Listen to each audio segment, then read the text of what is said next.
Luiz ficou a fitá-lo, não queria mais matá-lo, já se sentia vingado. Não levava mais em conta, porém por aquela afronta teria mau resultado.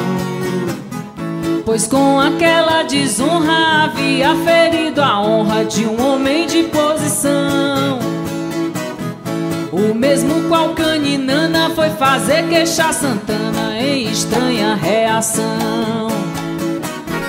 Disse a Santana a respeito, ela em Luiz desse um jeito, com Januário contava.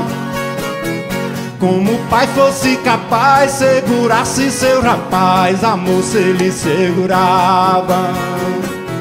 Luiz despediu do amigo, já temendo algum castigo, seguiu a mãe para casa. Arrependido e cabreiro, sofreu o caminho inteiro com o coração em brasa. Em casa Santana conta a Januário a afronta que o filho havia feito.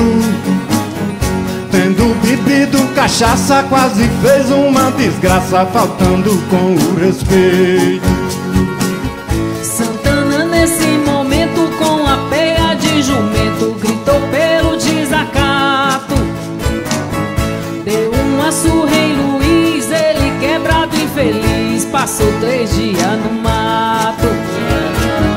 Com mágoa e com desencanto, nunca apanhara tanto desmedido desengano.